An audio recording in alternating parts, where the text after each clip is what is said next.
கயல் விழி இரண்டும் கருத்தினை மறக்க கவர்ந்தாயே இவள் நெஞ்சினை. புது புனல் நதியில் புது இன்பம் மனதில் அலையோசை நம் வார்த்தைகள் புகை போலவே என்னை தீண்டிடும் ஒரு பார்வை அது கள்ளமே. Hi friends, welcome to home season with love. எல்லோரும் சந்தோஷமாகவும் ஆரோக்கியமாகவும் இருக்கீங்க அப்படின்னு நான் நம்புகிறேன். 2 வீக்ஸ் கழிச்சு ஒரு லாங் வீடியோ. 2 வாரமே ரொம்ப வேலை ஜாஸ்தியாக இருந்தது, அதனால வீடியோ போட முடியல. ஸோ இந்த வீடியோவில் ஒரு 2-3 நாள் சேர்ந்த மாதிரி போட்டிருக்கேன். நான் அவார்ட் ஃபங்க்ஷனையும் போட்டிருக்கேன். நிறையா விஷயங்கள் அவார்ட் ஃபங்க்ஷனில் பேசணும் அப்படின்னு நினச்சேன். பட் ஒரே ஒரு காரணத்தினால அதெல்லாம் பேச முடியாமல் போயிடுச்சு. ஸோ இந்த வீடியோவில் நான் ஷேர் பண்ணுறேன். என்ன காரணம் அப்படிங்கிறதும் நான் வீடியோவில் சொல்லியிருக்கேன். ரொம்ப நாள் கழித்து saree எடுக்கணும் அப்படின்னு தோணுச்சு. அதனால ஒரு 1 வீக் முன்னாடி, ஃபங்க்ஷனுக்கு 1 வீக் முன்னாடி ஆர்எம்கேவிக்கு போய் கொஞ்சம் sarees எல்லாம் பார்த்தேன். பட் எனக்கு என்னமோ சாரியில் ஒரு திருப்தி இல்லையா இல்லை இன்ட்ரெஸ்ட் இல்லையா அப்படின்னு தெரியல. எல்லாத்தையும் பார்த்துட்டு அப்புறம் பாப்பா இந்த கலர் நல்லா இருக்குது அப்படின்னா, ரொம்ப சிம்பிளான ஒரு saree தான். சரி, எப்படியும் ப்ளவுஸ் நம்ம இனி எடுத்து ஸ்டிச் பண்ணுறது அப்படிங்கிறது கஷ்டம் அப்படின்ட்டு நல்லா கொஞ்சம் கிராண்டாக ப்ளவுஸ் மட்டும் எடுத்துக்கலாம் அப்படின்ட்டு அங்கேயே ஒரு ப்ளவுஸ் சூஸ் பண்ணி எடுத்துக்கிட்டேன். இதில் ரொம்ப கவலையான விஷயம் என்னன்னு பார்த்தீங்கன்னா, saree விட ப்ளவுஸோட ரேட் தான் ஜாஸ்தி. பட் அந்த சாரீக்கு அந்த ப்ளவுஸ் ரொம்ப நல்லா இருந்தது. இப்போல்லாம் அப்படித்தானே, எல்லாமே மிக்ஸ் அண்ட் மேட்ச் பண்ணி போட்டு பழகிட்டோம். ஏன்னா ஸ்டிச்சிங் ரேட் ரொம்ப ரொம்ப ஜாஸ்தியாக இருக்கிறதுனால இந்த ஆப்ஷன் பெஸ்ட் அப்படின்னு நினைக்கிறேன். ஸோ அன்றைக்கி ஷாப்பிங் எல்லாம் முடிச்சுட்டு மித்து டாய் கேட்டிருந்தான். அது வாங்கலான்னு போகும்போது தான் நம்ம ஃபேமிலியில் இருந்து ஒருத்தவங்க கண்டிப்பாக மித்துக்கு ஏதோ ஒன்று வாங்கி கொடுத்தே ஆகணும் அப்படின்றாங்கல்ல. அவனுக்கு பிடிச்ச டாயெல்லாம் அவங்க வாங்கி கொடுத்துட்டு அப்புறம் கிளம்புனாங்க. வர வழியில் அப்படியே இந்த கர்நாடகா ஸ்டைல் கடை ஒன்று இருக்குது, அது பாப்பாவுக்கு ரொம்ப பிடிக்கும். அன்னைக்குன்னு பார்த்து மேங்களூர் பண்ணுன்னு கிடைச்சிது. பாப்பா ரொம்ப ஹாப்பி. அதனால் டின்னர் அதை முடிச்சுட்டு நாங்கள் நைட் வீட்டுக்கு வந்தாச்சு. ஸோ அன்னைக்கு ஈவினிங் இந்த மாதிரி தான் எங்களுக்கு முடிஞ்சது. இந்த தடவை இண்டஸ் வேலிலேருந்து 2 ப்ராடக்ட் அனுப்பி வச்சுருந்தாங்க. ஸ்டெயின்லெஸ் ஸ்டீல் ப்ரெஷர் பேன் 3.5 லிட்டரும் இருக்குது, 5 லிட்டர் இருக்குது. Premium quality, 3 layer thick body, heavy bottom, 100% food safe, ISI certified, induction and gas friendly. இது ஒரு 5 லிட்டர் கெப்பாசிட்டி இருக்கிறது. ரொம்ப யூஸ்ஃபுல்லாக இருக்குது. கொஞ்சம் ஒரு 4லேருந்து 5 ஃபேமிலி மெம்பர்ஸ் இருந்தாங்க அப்படின்னா நல்லாயிருக்கு. கஞ்சியெல்லாம் அவ்வளோ வெளியே வரதில்லை. எந்த குக்கர் வச்சாலுமே மீடியம் ஃப்ளேமில் வச்சு குக் பண்ணி பாருங்கள். கண்டிப்பாக இந்த கஞ்சி வெளியே வர ப்ராப்ளம் கம்மியாக இருக்கும். ஸோ இப்போ வரைக்கும் யூஸ் பண்ணிகிட்ருக்க இந்த ப்ராடக்ட் ரொம்ப நல்லாயிருக்கு. நெக்ஸ்ட் ப்ராடக்ட் பார்த்தீங்கன்னா ப்ரீமியம் ஸ்டெயின்லெஸ் ஸ்டீல் லேடில் செட். 4 உட்டி ஹேண்டலோட வருது, அதாவது 4 பீஸ் வருது. Solid spoon, slaughter turner, skimmer and ladle. Heat resistant, 100% food safe, rust free, ஈஸியாக நீங்கள் க்ளீன் பண்ணிக்கலாம். இந்த ப்ராடக்ட்ஸ் எல்லாமே நான் டிஸ்கிரிப்ஷனில் லிங்க் கொடுத்துருக்குறேன். தேவைப்பட்டுச்சு அப்படின்னா கிளிக் பண்ணி வாங்கிக்கோங்க. ஹோம் சீசன் வித் லவ் அப்படிங்கிற கூப்பன் கோட் யூஸ் பண்ணால் எக்ஸ்ட்ரா 12% உங்களுக்கு ஆஃப் இருக்கும். ஆக்சுவலாக last week 10th year anniversary sale கூட போயிட்டு இருந்தது. சப்போஸ் அது இருந்துச்சு அப்படின்னா அதில் போட்டிங்கன்னா ஒரு 50% வரைக்கும் உங்களுக்கு ஆஃபர் இருக்கும். அது இல்லாமல் இந்த 12% ஆஃபரும் சேர்ந்து கிடைக்கும். செக் பண்ணி வாங்கிக்கோங்க. ஸோ இந்த நாள் பார்த்திங்கன்னா இந்த அவார்ட் ஃபங்க்ஷனுக்கு முந்தின நாள். பட் அன்னைக்கு எனக்கு ஊருக்கு போகிற பிளான் எல்லாம் சுத்தமாக இல்லை. நேராக திண்டுக்கல் போயிட்டு ஸ்டே பண்ணிவிட்டு காலையில் ஃபங்க்ஷன் முடிச்சுட்டு அதுக்கப்புறம் ஆஃப்டர்நூனுக்கு மேலே கிளம்பி வீட்டுக்கு வந்துடலாம் அப்படிங்கிறது தான் பிளான் இருந்தது. பட் லாஸ்ட் மினிட்ல பார்த்தீங்கன்னா பெரியப்பாக்கு ரொம்ப முடியாமல் போயிடுச்சு. அண்ட் வென்டிலேட்டரில் இருக்கும்போது நான் போய் பார்க்கணுன்னு சொல்லியிருந்தேன் இல்லையா, அதனால் என்ன பண்ணேன், ஆஃப்டர்நூனே பிளான் பண்ணோம். பட் ஹரிஷ்மிதாவுக்கு எக்ஸாம் போகிறங்காட்டி அவங்க ஸ்கூலில் விட மாட்டேன்னு சொல்லிட்டாங்க. ஈவினிங் ஒரு 3 o'clock அவளை கூப்பிட்டு வந்துட்டு கேப் எடுத்துகிட்டு தான் நான் ஊருக்கு கிளம்பினேன். ஏன்னா ரொம்ப ஸ்பீடாக போக வேண்டியதுக்கான இருந்தாலும் இருக்கும். நம்ம எமர்ஜென்சிக்கு போகும்போது இந்த மாதிரி கரெக்டாக ஒரு கேபை ஃபிக்ஸ் பண்ணி போயிட்டோம் அப்படின்னா கரெக்டான டைமுக்கும் போய்க்கலாம் அண்ட் சேஃபாகவும் போய்க்கலாம். ஸோ கோயம்புத்தூர் போகும்போதே அவரோட உயிர் பிரிஞ்சிருச்சு. அவர் போய் எனக்கு பார்க்கணுன்னு தோணுச்சு. பார்த்துட்டு கொஞ்ச நேரம் அவர் கூட டைம் ஸ்பெண்ட் பண்ணிவிட்டு அப்படியே வந்து மறுபடியும் திண்டுக்கலுக்கு வந்துட்டோம். திண்டுக்கலுக்கு ரீச் ஆகும்போது காலையில் 3:30 மணி. ஒரு 2 மணி நேரம் வந்து தூங்கி எழுந்திருச்சு. நான் அங்கே போகிறதுக்கு முன்னாடியே வந்து ஒரு மேக்கப் ஆர்டிஸ்ட்டை புக் பண்ணியிருந்தேன். நமக்கு லாஸ்ட் மினிட்ல இப்படி ஒரு பெரிய ஒரு சேஞ்ச் வரும் நமக்கு தெரியாது இல்லையா? ஸோ அதனால் அவங்களும் வந்து பிஸ்னஸ்க்கு எடுக்கக்கூடாது. அண்ட் எனக்கும் வந்து அந்த டே கொஞ்சம் ஸ்பெஷலாக இருக்கணும் அப்படிங்கிற மாதிரி தோணுச்சு. பிகாஸ் நான் எவ்வளோ விஷயங்கள் வந்து கடந்து வந்திருக்கேன் அப்படின்ட்டு எனக்கு மட்டுமே தெரியும். அதனால் இது எனக்கான டே அப்படின்ட்டு காலையில் ஒரு 6 o'clock வந்து அவங்க மேக்கப் ஸ்டார்ட் பண்ணாங்க. 1 to 1.5 hours அவ்வளோதான். ஏன் வந்து அந்த மாதிரி ஃபேஸ் அண்ட் ஹேர் டூ பண்ண அப்படின்ட்டு இந்த vlogல சொல்லியிருக்கேன். அதுவும் பாருங்கள் இன்ட்ரெஸ்டிங்காக இருக்கா இல்லை ஃபன்னியாக இருக்கா அப்படின்ட்டு தெரியல. ஸோ காலையில் ஒரு 9:30க்கு ஃபங்க்ஷன் ஸ்டார்ட் ஆச்சு.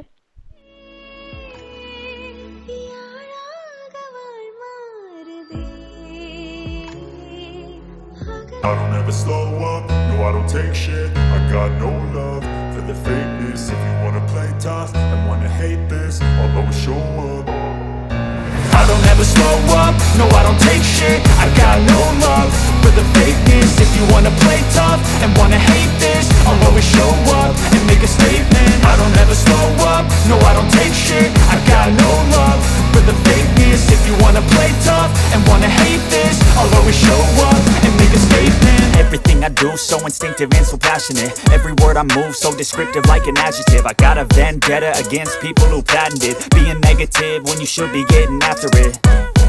I got facts over tracks, this and that. Spitting slow, spitting fast. I could roast, I could gas. Think I'm okay at last, but I don't know if that can erase all the past. And the pettiness, a reflection of the emptiness. Hilarious, you think you're worth my time, you're delirious. Mysterious, because you hide behind a fake exterior. Inferior, you know I'll always be a bit superior. Get off of me, this ain't no humble brag. I want you to hear words, you can say them back. I want you to feel free from the chains at last, and to believe in what you got, it was built to last, yeah.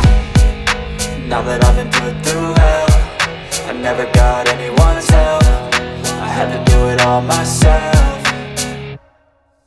I don't ever slow up, no I don't take shit. I got no love for the fakeness. If you wanna play tough and wanna hate this, I'll always show up and make a statement. I don't ever slow up, no I don't take shit. I got no love for the fakeness. If you wanna play tough and wanna hate this, I'll always show up and make a statement. Gonna learn the consequence of being incompetent. Mental health is confidence, dreams and some honestness. I'm not here to save the day, that's for you to take away. I could play a million mind games, but instead I say something not illogical, something that is topical. Rub it on and watch it go, make yourself unstoppable. Dreams are irresponsible, but they're always possible. If you just believe, you could be so remarkable. Thoughts in my head, a collage and they spread. I'll be great one day, going off of my meds. No, I'm not giving up, no, I'm not giving in. I will make it to the top, taking off in the wind. I gotta make it, I'm saving every day to taste it. I'm patient, but my mind, it can hardly take it. I'm chasing a dream that I've had for several ages. A vacant, modern kingdom for the taking.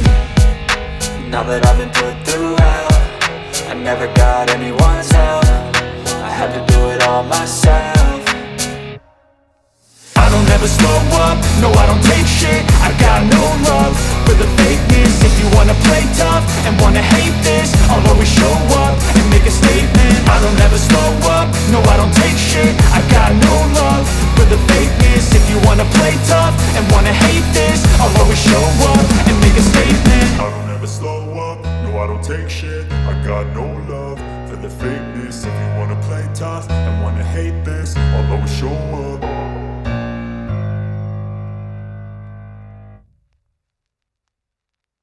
சமையல், வீட்டு பராமரிப்பு, பொது கருத்து, தொழில் என அனைத்தையும் அலசுபவர். பக்கத்துணையான கணவரின் இழப்பிலும் தனது கணவருக்கு கொடுத்த சத்தியத்திற்காக மனமுடைந்து போகாமல் தைரியமாய் போராடும் போராளி. வாழ்க்கை தன்னை புரட்டி போட்டாலும் நான் வாழ்ந்தே காட்டுவேன், தொழிலில் சாதித்து காட்டுவேன் என்று உறுதியுடன் வலம் வரும் இந்த தன்னம்பிக்கை நாயகிக்கு தலைவி 2026 விருதினை வழங்குவதில் பெருமை கொள்கின்றது.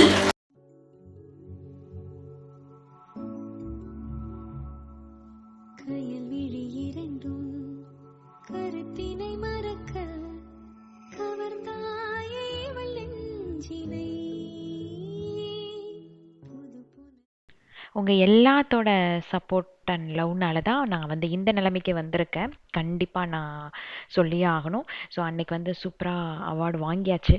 நான் பேச நினச்ச விஷயங்கள் எல்லாம் என்ன அப்படின்னா, என்னை பற்றி சில இன்ட்ரொடக்ஷன் கொடுத்துட்டு அதுக்கப்புறம் வந்து இந்த ஒரு ஸ்பீச்சை வந்து ஸ்டார்ட் பண்ணணும் அப்படின்னு நினச்சேன். ஸோ என்னை பற்றி ஒரு செல்ஃப் இன்ட்ரொடக்ஷன் வந்து நம்ம ஃபேமிலிக்கு தேவையில்லை அப்படின்னு நினைக்கிறேன். ஃபர்ஸ்ட் ஆஃப் ஆல் நான் சொல்கிற விஷயம் என்ன அப்படின்னா, இவங்க நம்மளை பேசிட்டாங்க, இவங்க நம்மளை வந்து காயப்படுத்திட்டாங்க, இவங்களுக்காக நான் வாழ்ந்து காட்டணும், இவங்க முன்னாடி நான் இப்படி வரப்போகிறேன் அப்படிங்கிற தாட் வந்து எனக்கு இருந்ததே இல்லை. ஓகேவா? பேசுகிறவங்க பேசட்டும், பட் மற்றவங்களுக்காக நான் வாழணும் அப்படின்னு நான் நினச்சதே இல்லை. இவங்க அதை பேசிட்டாங்க அப்படிங்கிறக்காக இவங்களுக்காக நான் வந்து ஒரு முன்னேற்றத்தை கொடுத்தேன் அப்படின்னா அது என் லைஃபுக்கான அர்த்தமே இல்லை. ஸோ ஃப்ரம் பிகினிங் டு இப்போ வரைக்கும் பார்த்தீங்கன்னா, நான் எனக்கு என் குழந்தைகளுக்காக மட்டும்தான் ஒவ்வொரு ஸ்டெப்பும் பார்த்து பார்த்து எடுத்து வைப்பேன். ஸோ இந்த வீடியோவில் நான் பேசுகிறது எல்லாமே வந்து நான் எனக்காக பண்ண விஷயத்தை தான். இதை வந்து நான் உங்களை பண்ண சொல்லி நான் கேட்கவே இல்லை. நான் எக்ஸ்பீரியன்ஸ் பண்ண சில விஷயங்கள் நான் இப்போ ஃபாலோ பண்ணிகிட்டு இருக்கிறது, இனிமேல் ஃபாலோ பண்ண போகிற விஷயங்கள் மட்டும்தான் இதில் ஷேர் பண்ணுறேன். ஸோ இது யாரையும் வந்து துன்புறுத்துறவோ இல்லை நீங்கள் வந்து இதைத்தான் ஃபாலோ பண்ணவோ வேணும் அப்படிங்கிறது நான் சொல்கிறதில்ல. ஓகேங்களா? நம்மளை வந்து ரொம்ப நேசிக்கிறவங்க கண்டிப்பாக எந்த ஒரு சூழ்நிலையிலையுமே நம்மளை அழுக வைக்க மாட்டாங்க. நம்மளை நேசிக்காதவங்க கண்டிப்பாக அந்த வேலையை பண்ணுவாங்க. ஸோ நேசிக்காத ஒரு சிலருக்காக உன் லைஃப்பை வந்து நீ ஏன் வேஸ்ட் பண்ணணும்? அதனால இந்த லைஃப் வந்து ஒரே ஒரு முறை தான். எவ்வளோக்கு எவ்வளோ வந்து அதை வாழ முடியுமோ அந்த அளவுக்கு நல்லபடியாக வாழ்ந்துட்டு போயிடணும். நாம் வந்து எப்படி ஒரு வாழ்க்கையை வாழ்ந்து முடித்தாலுமே நம்ம இறந்ததுக்கப்புறம் நம்மளை பாடி அப்படின்னு சொல்லி தான் கூப்பிட போகிறாங்க. நம்மளோட பேர் யூஸ் பண்ணி கூட நம்மளை சொல்ல மாட்டாங்க. அப்படிப்பட்ட இந்த உலகத்தில் எதுக்காக வந்து உன்னோட சந்தோஷத்தை எல்லாம் விட்டுட்டு நீ வாழணும்? என்னை பொறுத்த வரைக்கும் சிரிக்கணும்னு தோணுச்சுன்னா வயிறு வலிக்க சிரிப்பேன். ஆடணும்னு தோணுச்சுன்னா கண்டிப்பாக ஆட தெரியுதோ இல்லையோ அந்த இடத்துல நான் ஆடிடுவேன். அவ்வளோதான். இது வந்து நான் பண்ணணுமா வேண்டாமா, இவங்க அப்படி நினைப்பாங்க இவங்க இப்படி நினைப்பாங்க அப்படின்னா நான் என்னோட சந்தோஷத்தை நான் அந்த இடத்துல விடுற மாதிரி. ஸோ எனக்கு என்ன தோணுதோ, எனக்கு பிடிச்ச சாப்பாடு தோணுதா அந்த நிமிஷம் நான் ஆர்டர் பண்ணி சாப்பிடுவேன், இல்லை செஞ்சு சாப்பிடுவேன், ஏதோ ஒன்று. பட் எனக்கு பிடிச்சிருக்கா நான் பண்ணுவேன். இதே தான் என் குழந்தைகளுக்குமே. இறப்பு அப்படிங்கிறது வந்து ஒரு பெரிய லாஸ் எல்லாம் இல்லை இந்த உலகத்தை பொறுத்த வரைக்கும். ஏன்னா எல்லாருமே ஒரு நாள் அந்த இடத்துக்கு போய் தான் ஆகணும். இதை நம்ம அக்செப்ட் பண்ணி தான் ஆகணும். பட் இதில் பெரிய கொடுமையான விஷயம் என்னன்னு பார்த்தீங்கன்னா, இருக்கும்போதே இறந்த மாதிரி இருக்கிறது. அதாவது இந்த சமுதாயத்துக்காக நம்மளோட சந்தோஷத்தை எல்லாம் வந்து ஒரு ஓரமாக ஒதுக்கி வச்சுட்டு ஒரு பிணமாகவே வந்து வாழ ஆரம்பிச்சிடுறோம். நாம் இறந்ததுக்கப்புறம் நம்மளோட பேர் வச்சு கூட இந்த உலகத்தில் யாரும் கூப்பிட மாட்டாங்க. அப்படிப்பட்ட இந்த சமுதாயத்துக்காக நாம் வந்து ஐயோ நாம் அவங்களுக்காக வாழ்ந்து காட்டணும், இவங்களை இம்ப்ரெஸ் பண்ணணும், இவங்களுக்காக நாம் இதை செய்யணும் அப்படின்ட்டு இவங்கன்னு வாழ்கிறத விட்டுட்டு நமக்காக வாழலாமே அப்படிங்கிறது தான் என்னோட தாட். ஸோ என்னோட லைஃப்பில் வந்து நான் ரொம்ப பவர்ஃபுல்லான டெசிஷன் அப்படின்ட்டு எடுத்தது பார்த்திங்கன்னா என்னை நான் ப்ரையாரிட்டைஸ் பண்ணது தான். எனக்கு நான் எப்போ வந்து முக்கியத்துவம் கொடுக்க ஆரம்பிச்சனோ அப்போ தான் வந்து ஒரு தெளிவு பிறக்க ஆரம்பிச்சது. ஏன் நான் சொல்கிறேன் அப்படின்னா, பனைமரத்துக்கு கீழே நின்று நீங்கள் பாலே குடித்தாலும் அதை வந்து கல்லுன்னு தான் சொல்லுவாங்க. அதே மாதிரி தான் நம்மளோட ஒர்த்தே தெரியாத ஒரு இடத்துல நம்ம எவ்வளோதான் நல்லது பண்ணினாலும் கடைசியில் நம்ம மேலே தப்பு தான் சொல்லுவாங்க. என்னை பொறுத்த வரைக்கும் இது வந்து செல்ஃபிஷ் அப்படின்னு சொல்ல மாட்டேன், இது செல்ஃப் லவ் அப்படின்னு தான் சொல்லுவேன். மற்றவங்களோட சந்தோஷத்துக்காக என்ன நான் இழக்கணும் அப்படின்னா அப்படி ஒரு சந்தோஷம் எனக்கு அவசியமே இல்லை. இந்த உலகத்தில் நமக்கு ரொம்ப ரொம்ப வேல்யூபிளான ஒன்று என்ன அப்படின்னு பார்த்தீங்கன்னா, நம்மளோட கோல், நம்மளோட வேல்யூ இதெல்லாம் வந்து தெரிஞ்சுக்கிட்டு இதுக்கேற்ற மாதிரி நம்ம ஒர்க் அவுட் பண்ணணும். ஒருத்தருக்கிட்டையும் வந்து ஒரு தனித்துவம் கண்டிப்பாக இருக்கும். ஸோ அதை வந்து நம்ம ஜஸ்ட் ஒரு 10 to 15 மினிட்ஸ் உட்காந்து யோசிச்சா கூட அது என்ன அப்படிங்கிறது நமக்கே தெரிய வரும். ஸோ இந்த உலகத்தில் வந்து கடவுளுக்காகவோ சமுதாயத்துக்காகவோ எதுக்காகவும் வந்து பயப்படக்கூடாது. நம்மளோட ஐடென்டிட்டி வெளியே தெரியாமல் போயிருமோ அப்படிங்கிற ஒரு விஷயத்துக்காக நம்ம வந்து பயப்பட்டு அதுக்கேற்ற மாதிரி ஒர்க் அவுட் பண்ணாலே போதும். நாம் என்ன நினைக்கிறோமோ கண்டிப்பாக நாம் அதை அடைஞ்சே தீர்வோம். வாழ்க்கையில் வந்து அனுபவத்துக்காக ஒரே ஒரு அடி தான் வாங்கணும். இன்னொரு அடி விழுந்துச்சு அப்படின்னா அது வந்து கண்டிப்பாக நம்மளோட கவனக்குறைவால் மட்டும்தான் இருக்கும்.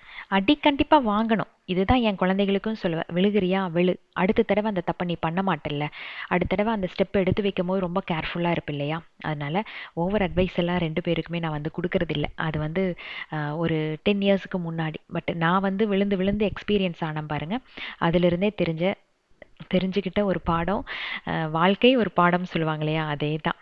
அவங்களா வந்து ஒவ்வொரு அடியும் வாங்கிட்டு மேலே வரும்போது கண்டிப்பாக வந்து மறுபடியும் அந்த தப்பை வந்து பண்ண மாட்டாங்க. ரொம்ப சீரியஸான விஷயங்களுக்கு கண்டிப்பாக வந்து அட்வைஸ் கொடுத்து தான் ஆகணும். பட் சின்ன சின்ன விஷயங்கள் வந்து அவங்களே கற்றுக்கிறது அப்படிங்கிறது வந்து ரொம்ப ரொம்ப இம்பார்ட்டண்ட். நான் எக்ஸ்பீரியன்ஸ் பண்ண சில விஷயங்கள் இங்கே ஷேர் பண்ணேன் இல்லையா? அதில் ரொம்ப ரொம்ப முக்கியமானது என்ன அப்படின்னா தன்மானம். தன்மானத்தை வந்து இழந்து எதையும் வந்து அடைய வேண்டிய அவசியமே இல்லை. எந்த இடத்துல வந்து நம்மளை வைக்கிறாங்களோ அதே இடத்துல அவங்கள நம்ம வச்சு பார்த்துக்கிட்டா போதும். உறவுகள் முக்கியம்தான், அதை விட சுயமரியாதை ரொம்ப ரொம்ப முக்கியம். ஸோ இதெல்லாம் நான் சொல்கிறேன், இதிலிருந்து நான் எப்படி வெளியே வந்தேன் அப்படின்ட்டு உங்களுக்கு கண்டிப்பாக தோணலாம். சரி, ஒரே ஒரு எக்ஸாம்பிள் சொல்கிறேன். 2 விதை எடுத்துக்கோங்க. ஒரு விதையை சிமெண்ட் பாட்டுக்குள்ளே வைக்கிறோம், இன்னொரு விதையை வந்து நல்ல ஃபெர்டைல் சாயில்குள்ளே வைக்கிறோம். எது வந்து வளரும்? கண்டிப்பாக சிமெண்ட் பாட்டுக்குள்ளே வச்சது வந்து வளரவே வளராது. உங்கள் எல்லாத்துக்குமே தெரியும், நல்லா அந்த ஃபெர்டைல் சாயிலில் போட்ட விதை மட்டுமே வந்து உயிர் பிடிச்சி மேலே வரும். ஸோ நம்மளை சுற்றி இருக்கிற சரௌண்டிங் ரொம்ப ரொம்ப முக்கியம். அது ஒன்று தான் நம்மளோட வாழ்க்கையை தீர்மானிக்கும் அப்படிங்கிறது எனக்கு நல்லாவே புரிஞ்சுது, இப்போவும் புரிஞ்சிட்ருக்கு. ஸோ பவரா பாய்சனா அப்படின்ட்டு நான் தான் சூஸ் பண்ணோம். அதனால் பவரை சூஸ் பண்ணிவிட்டு நான் என்னோடய இடத்துல இருந்து வெளியே வந்தாச்சு. ஒரு சிலருக்கு வந்து ஒரு பெரிய டவுட் இருக்குது. அதாவது வருமானத்திற்கே வழி இல்லாமல், அந்த நாளுக்கான சாப்பாட்டுக்கே வழி இல்லாமல் கணவனை இழந்து வர பெண்கள் வந்து சாதனை படைக்கிறாங்க. இவங்களுக்கெல்லாம் வந்து எதுக்கு ஒரு அவார்ட் ஃபங்க்ஷன்? இவங்க வந்து கணவனை இழந்து இருந்தாலுமே இவங்களோட அம்மா அப்பாவோட பேக்ரவுண்டு நல்ல பேக்ரவுண்டு தானே. அப்படி இருக்கும்போது கண்டிப்பாக ஃபினான்ஷியலி அவங்க வந்து ஸ்டேபிள் தான், அவங்களுக்கு வந்து எமோஷன்ஸ் எல்லாம் ஒன்றும் இருக்காது அப்படிங்கிற மாதிரியான மைண்ட் செட்டில் இருக்காங்க. பட் நான் ஒன்றே ஒன்று சொல்கிறேன், கேட்டுக்கோங்க. எப்போ வந்து என் ஹஸ்பண்ட் அட்மிட் ஆனாங்களோ அப்போ இருந்து இப்போ வரைக்கும் என் குழந்தைங்க மேலே நான் வந்து ப்ராமிஸ் பண்ணக்கூடாது, பட் மனசார நான் சொல்கிறேன், ஒரு ரூபாய் கூட எங்கள் அம்மா அப்பா கிட்ட இருந்து நான் எதிர்பார்க்கல, இப்போ வரைக்கும் நான் வாங்கவும் இல்லை. ஓகேவா? ஸோ எவ்வளோ பெரிய பேக்ரவுண்டாக இருந்தாலும் எதுவுமே வேண்டாம், என்னோட உழைப்பில் தான் என்னோட குழந்தைகளை வந்து நான் படிக்க வைப்பேன், என்னோட வாழ்க்கையை கொண்டு போவேன் அப்படின்னு சொல்லிட்டு வெளியே வந்து சாதிச்சு காட்டுற நானும் சாதனையாளர் தான், நானும் ஒரு போராளி தான் அப்படின்ட்டு நெஞ்ச நிமித்திட்டு நான் சொல்லுவேன். இதுக்கான ரீசன் வந்து நான் இங்கே சொல்லணுங்கிற அவசியமே இல்லை. இதெல்லாம் வந்து என்னோட குழந்தைகளுக்கும் என்னோட பெற்றோர்களுக்கும் மட்டும் வந்து தெரிஞ்சால் மட்டுமே போதுமானது. பட் எமோஷன்ஸ் அப்படிங்கிறது வந்து காசு பணத்தை பொறுத்து வராது, சரியா? ஹஸ்பண்டோட லாஸ் அப்படிங்கிறது லாஸ் தான். ஸோ இந்த எமோஷன்ஸில் மற்றவங்க யாரும் விளையாடக்கூடாது அப்படிங்கிறதுக்காக நான் சொல்கிற ஒரு விஷயந்தான் இது. ஆம்புலன்ஸோட சவுண்டு வந்து ஒரு சின்ன ஒரு டிஸ்டர்பன்ஸாக இருக்கும். எப்பன்னா அந்த ஆம்புலன்ஸ் நம்மளோட வாசல், நம்ம வீட்டு வாசலுக்கு முன்னாடி வந்து நிற்கிற வரைக்கும். சாரிங்கிற ஒரு வார்த்தை வந்து ரொம்ப சாதாரணமாக இருக்கும். எப்போ வரைக்கும் தெரியுமா? டாக்டர் வந்து நம்மக்கிட்ட அந்த ஒரு வார்த்தையை சொல்கிற வரைக்கும். அதோட பெயின் நமக்கு தெரியாது. அதே மாதிரி தான் கண்டலன்ஸில் போடுற சாப்பாடு கூட ரொம்ப டேஸ்ட்டாக கூட இருந்திருக்கலாம், அதே சாப்பாடு நம்ம வீட்டில் செஞ்சு சாப்பிட்ற வரைக்கும். ஸோ அவங்கவுங்க அனுபவிச்சா மட்டும்தான் அதோட வழி என்ன அப்படிங்கிறது தெரியும். இது வந்து மற்றவங்களுக்கு நாம் ப்ரூஃப் பண்ண வேண்டியதும் இல்லை, அப்படி ப்ரூஃப் பண்ணாலும் அதை புரிஞ்சுக்கக்கூடிய நிலைமையில் ஆப்போசிட்டில் இருக்கிறவங்களும் இருக்க மாட்டாங்க. அப்போவும் இப்போவும் நான் வந்து ரொம்ப ரொம்ப நம்புறது இந்த யூனிவர்ஸோட பவர் மட்டும்தான். நம்மக்கிட்ட வந்து நிறைய பவர் இருக்குது, தெரியுமா? எப்போ ஒரு விஷயம் வந்து நடக்கும்னு தெரியாமல் அந்த விஷயம் கண்டிப்பாக நடந்தே ஆகும் அப்படின்ட்டு நாம் தீர்க்கமாக பிலீவ் பண்ணுறோமோ அதுக்கான பவரே வேறு. இதை நான் நிறையா விஷயங்களை வந்து அனுபவிச்சிருக்கேன். இதில் வந்து யூனிவர்ஸ் எனக்கு நிறையா வகையில் ஹெல்ப்ஃபுல்லாக இருந்திருக்கு, எனக்கு கொடுத்துருக்கு அப்படின்னு தான் சொல்லுவேன். ஏன்னா நான் வந்து எப்போ டவுன் ஆனாலும் எனக்கு அதுக்கான ஆன்சர் வந்து கண்டிப்பாக வச்சுருக்கோம். அதில் ஒரு 2 விஷயம் சொல்கிறேன், கேட்டுக்கோங்க. நான் மிஞ்சி போடுறதுக்காக ஒரு வீடியோ போட்டிருந்தேன். அதில் எல்லாருமே வந்து என்னை மோட்டிவேட் பண்ணுற மாதிரி, என்னை டவுன் ஆகாமல் இருக்கிற மாதிரி போட்டிருந்தீங்க. அதில் ஒரே ஒரு ஜோதிடர் மட்டும் எனக்கு தெரியும் அந்த ஐடி என்னன்ட்டு. ஏன்னா அவங்க ஐடியிலே தெரியும் அவங்க வந்து ஒரு ஆஸ்ட்ராலஜர் அப்படின்ட்டு. ஸோ அவங்க வந்து போட்டிருந்தாங்க, இத்தனை பேர் இவ்வளோ மெசேஜஸ் போட்டிருக்காங்கல்ல, இவங்க கையால் நீ வந்து இந்த வரமகாலட்சுமி நோன்பு அன்னைக்கு உன்னை கூப்பிட்டு அவங்க வந்து குங்கும சந்தனம் கொடுப்பாங்களாம் அப்படின்னு கேட்டாங்க. 1000 மெசேஜ் இருந்தாலும் அந்த ஒரு மெசேஜ் வந்து என்னை ரொம்ப கஷ்டப்படுத்துச்சு. அந்த டைமில் நான் ரொம்ப அழுதேன். அன்னைக்கு நான் அழுத அழுகைக்காக இந்த யூனிவர்ஸ் எனக்கு ஒரு ஹாப்பியான ஒரு விஷயத்த பண்ணுச்சு. ஒரு 1.5 months கழித்து நான் வந்து என்னோட பாஸ் வீட்டுக்கு போயிருந்தேன். அன்னைக்கு வந்து குலு. அப்போது நான் கிளம்பி அவங்க வீட்டிலேருந்து வெளியே வரும்போது என்னை உட்கார வச்சு எனக்கு குங்குமம் வச்சு விட்டாங்க. நெத்தியில் வைக்கல, கல்யாணமானா வைப்பாங்க இல்லையா, அந்த நேரில் வந்து வச்சு விட்டாங்க. நான் கையை மேலே கொண்டு போகும்போது கூட மேடம் வந்து சொன்னாங்க, கம்முனு இரு அபி அப்படின்னு சொல்லிட்டு அந்த குங்குமத்தை வந்து அழிக்கக்கூடாதுன்னு சொல்லி சொன்னாங்க. ஸோ இந்த மாதிரி எனக்கு ஒரு ஹாப்பினஸ் இருந்ததே இல்லை. அந்த யூனிவர்ஸ் வந்து எனக்கு, டே அதெல்லாம் வந்து ஒன்றுமே இல்லைடா, இவனுக்கெல்லாம் ஒரு ஆளுன்னு நீ வந்து இதுக்கா நீ அழுகிறியா, எவ்வளோ நல்ல உள்ளங்கள் வந்து உன்னை சுற்றி இருக்கும் போது இந்த ஒரு சின்ன விஷயத்துக்காக நீ டவுன் ஆகுறியா, பாரு உனக்கு சேர வேண்டியது சேர்ந்துருச்சு, அது எந்த நாளில் சேர்ந்துருக்கு பாரு அப்படின்ட்டு அந்த யூனிவர்ஸ் எனக்கு கொடுத்த மாதிரி அப்படி ஒரு ஹாப்பி. அன்னைக்கு ஃபுல் டே அந்த குங்குமத்தை நான் நெத்திலேருந்து அழிக்கவே இல்லை. இதே மாதிரி தான் பூ விஷயம் உங்களுக்கு ஆல்ரெடி விலாக்ல சொல்லியிருக்கேன். அதே மாதிரி அந்த ஒரு விஷயத்துக்காக நான் கொஞ்சம் ஹர்ட் ஆகும் போது அதே நாளில் என் கையில் கோயில் பிரசாதம் பூவும் லட்டும் கொண்டு வந்து நம்மளோட சப்ஸ்கிரைபர் பக்கத்தில் ஒரு கடைக்கு போனப்போ எதிர்ச்சியாக என் கையில் கொண்டு வந்து கொடுத்தாங்க. எனக்கு ரொம்ப ரொம்ப சந்தோஷமாக இருந்தது. ஸோ நமக்கு எது வந்து சேரணுமோ அது கண்டிப்பாக நம்மளை வந்து சேரும். நம்ம வந்து கணவனை இழந்ததுக்காக நீ இது பண்ணக்கூடாது அது பண்ணக்கூடாது அப்படின்னு ரெஸ்ட்ரிக்ட் பண்ணுற ஒரு இடத்துல இருந்து நம்ம நகர்ந்து வந்துட்டோம்னாலே போதும், நம்மளோட வாழ்க்கை வந்து சிறப்பாக இருக்கும் அப்படின்னு தான் நான் சொல்லுவேன். இந்த 1 இயரில் பார்த்தீங்கன்னா நிறைய ஃபங்க்ஷனில் என்னையெல்லாம் கூப்பிடவே இல்லை. எங்கள் ஃபேமிலி வந்து அப்படியே அவாய்ட் பண்ணிட்டாங்க. நான் அதை பற்றி கவலையே படலை. ஓகேவா, நமக்கு மதிப்பில்லாத இடத்துல காலே வைக்கக்கூடாது. ஆனால் என் பொண்ணுக்கு பையனுக்கும் செய்ய வேண்டிய சீர் எல்லாமே நான் தான் முன்ன நின்று நிறுத்துவேன். அந்த இடத்துல நீ வந்து ரெஸ்ட்ரிக்ட் பண்ண முடியாது இல்லையா, அவ்வளோதான் லைஃப். ஸோ யூனிவர்ஸ் வந்து நமக்கு எது தேவையோ அது கண்டிப்பாக கொண்டு வந்து தரும். அப்படிங்கிறதுக்கு இன்னொரு எக்ஸாம்பிள் சொல்கிறேன், கேட்டுக்கோங்க. இந்த பன் ஹேர் ஸ்டைல் இருக்கு இல்லையா, இது எனக்கு ரொம்ப பிடிக்கும். ரொம்ப வருஷமாக என் கனவுல இருந்த ஒரு ஹேர் ஸ்டைல். அது எனக்கு செட் ஆகுமா ஆகலையான்னு எனக்கு தெரியாது. பட் தலைவியோட போஸ்டர் எனக்கு வரும்போது இதே மாதிரி ஒரு ஸ்டைலில் அந்த பொண்ணு வந்து கையில் அவார்டு ஷீல்டு வந்து வச்சுட்டு நிற்கிற மாதிரி எனக்கு ரொம்ப பிடிச்சிருந்தது. சரி இது எனக்கான டே, நாம ஏன் ஒன் ட்ரை பண்ணக்கூடாது அப்படின்னு சொல்லிட்டு நான் மேக்கப் ஆர்டிஸ்ட்டை புக் பண்ணி இந்த பன் ஹேர் ஸ்டைல் வந்து பண்ணேன்.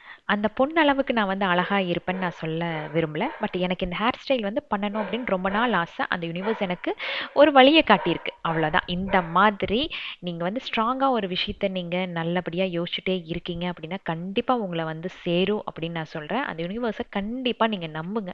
ஃபஸ்ட்டெல்லாம் வந்து நிறையா விஷயத்துக்கு ரியாக்ட் பண்ணுவேன். ஃபஸ்ட்டு ஃபியூ மந்த்ஸ் அந்த இதில் டிப்ரெஷனில் இருக்கும் போது. அதுக்கு முன்னாடி அப்படியெல்லாம் இருந்ததில்லை.